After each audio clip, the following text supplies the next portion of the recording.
Bienvenue sur la chaîne, les amis. Installez-vous confortablement, tamisez les lumières et préparez-vous à plonger dans l'obscurité. Aujourd'hui, on explore le côté sombre du babysitting avec 4 histoires terrifiantes qui vous donneront des frissons.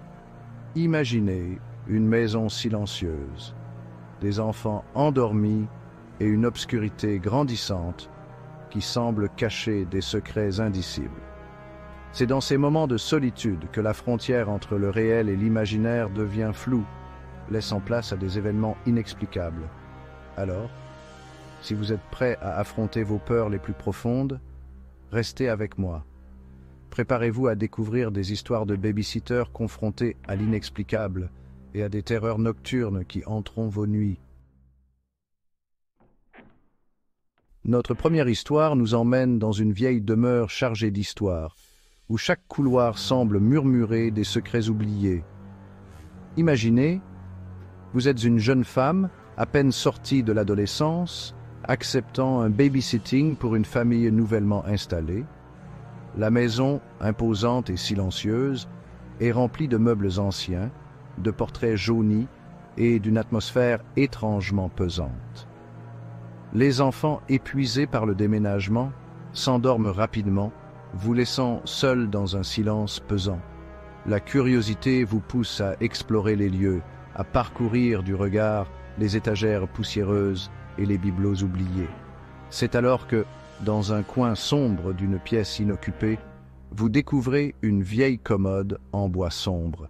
Un tiroir entrouvert attire votre attention. À l'intérieur, parmi les lettres jaunies et les photographies fanées, vous découvrez un journal intime à la couverture de cuir usé. Intrigué, vous l'ouvrez, vos doigts effleurant les pages jaunies par le temps. Les premières inscriptions racontent le quotidien banal d'une jeune fille vivant dans cette maison, il y a plusieurs années. Mais au fil des pages, le ton change, devenant sombre, presque désespéré. J'ai l'impression d'être suivi dans la maison, peut-on lire dans une écriture tremblante. Plus loin, une autre phrase, griffonnée à la hâte, vous glace le sang. J'entends des pas la nuit, juste devant ma porte. Mais quand j'ouvre, il n'y a personne. La dernière page, déchirée et maculée de taches suspectes, ne contient qu'une seule phrase. Si quelqu'un trouve ce journal, méfiez-vous de l'homme dans le miroir. Un malaise profond vous envahit. Vous levez les yeux vers le grand miroir ancien accroché au mur en face de vous. Et là, dans le reflet vacillant de la bougie que vous tenez à la main, vous distinguez un mouvement furtif, une ombre qui se dissipe aussi vite qu'elle est apparue. Vous vous retournez brusquement, le cœur battant à tout rompre, mais la pièce est vide. Plus tard, vous apprendrez que l'ancienne propriétaire de la maison s'est suicidée, persuadée d'être hantée par une présence maléfique. Notre deuxième histoire nous transporte dans une maison isolée, entourée d'un vaste jardin plongé dans l'obscurité. Imaginez, vous gardez un petit garçon de 8 ans qui dort paisiblement à l'étage.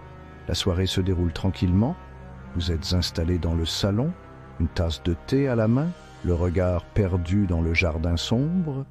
Soudain, du coin de l'œil, vous apercevez une silhouette sombre se déplaçant lentement à la lisière des arbres. Votre cœur rate un battement. Vous essayez de vous rassurer, vous disant qu'il ne s'agit que d'un jeu d'ombre, d'une branche d'arbre oscillant dans le vent. Pourtant, quelques minutes plus tard, la silhouette est toujours là, semblant se rapprocher lentement de la maison. Un sentiment d'inquiétude vous envahit. Vous décidez de fermer les rideaux, espérant chasser cette présence menaçante de votre esprit. Mais le mal est fait. L'image de cette silhouette sombre, se fondant dans l'obscurité, est gravée dans votre mémoire. Soudain, un bruit sec retentit à la fenêtre. Vous sursautez. Vous vous approchez prudemment de la fenêtre, le cœur battant à tout rompre. Écartant légèrement le rideau, vous jetez un regard prudent vers l'extérieur. Et là, plaqué contre la vitre, une main pâle et osseuse vous fixe de ses yeux vides. Un cri d'horreur vous échappe. La police arrive rapidement, découvrant des traces de pas boueuses autour de la maison, mais l'intrus reste introuvable. Notre troisième histoire nous plonge dans l'univers enfantin où les jouets inoffensifs se transforment en objets de terreur. Imaginez, vous gardez un petit garçon fasciné par les clowns. Sa chambre, décorée de posters et de dessins colorés, semble tout droit sortie d'un rêve éveillé. Pourtant, au milieu de ce joyeux désordre, un objet attire votre attention, un grand clown en peluche, aux couleurs criardes et au sourire figé, trône dans un coin de la pièce. Le petit garçon, avant de s'endormir, vous fait promettre de recouvrir le clown d'un drap, avouant avec une pointe de peur dans la voix qu'il le trouve effrayant la nuit.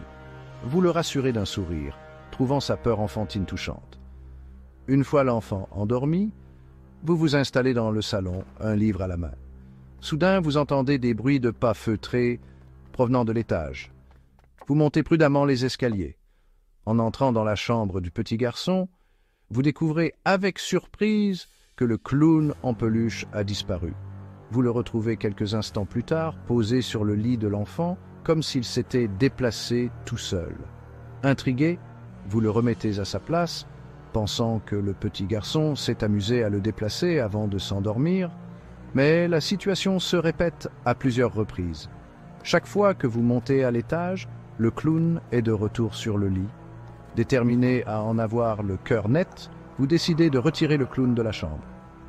Horrifié, vous découvrez un homme dissimulé à l'intérieur, le visage crispé par la peur.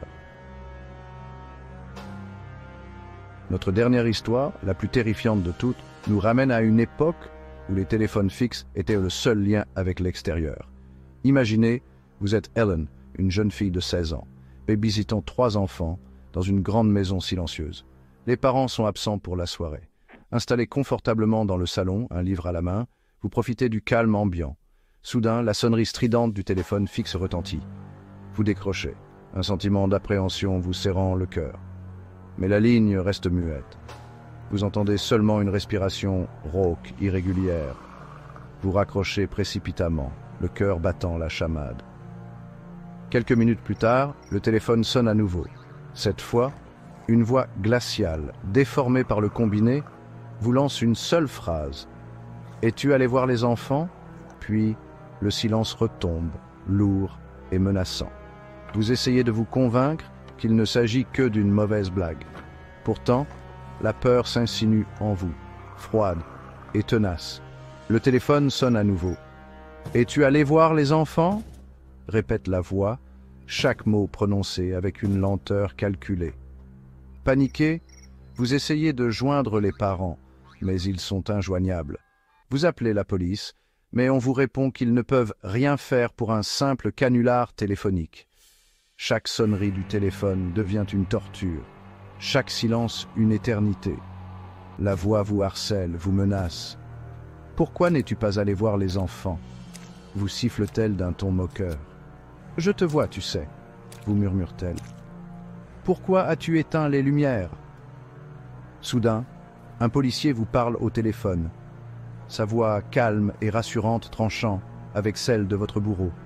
« Hélène, restez calme. Nous avons localisé l'appel. Il provient de l'intérieur de la maison.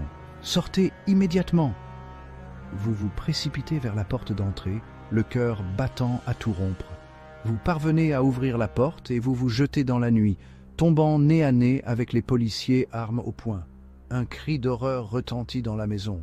Vous vous retournez et apercevez, à travers la porte ouverte, la silhouette d'un homme couvert de sang, menotté par les policiers. Abacule, outro dans l'ombre. Voilà, mes amis, la fin de notre voyage dans les méandres terrifiants du babysitting. J'espère que vous avez apprécié ces histoires glaçantes, même si je ne peux pas garantir que vous dormirez aussi paisiblement ce soir. N'oubliez pas de partager ces récits effrayants avec vos amis, surtout ceux qui envisagent de faire du babysitting prochainement. Un petit avertissement s'impose, n'est-ce pas? Et si vous avez aimé cette vidéo, n'hésitez pas à vous abonner à la chaîne et à activer les notifications pour ne manquer aucune de mes prochaines histoires terrifiantes. Car croyez-moi, le monde est rempli d'histoires sombres et mystérieuses qui n'attendent que d'être racontées.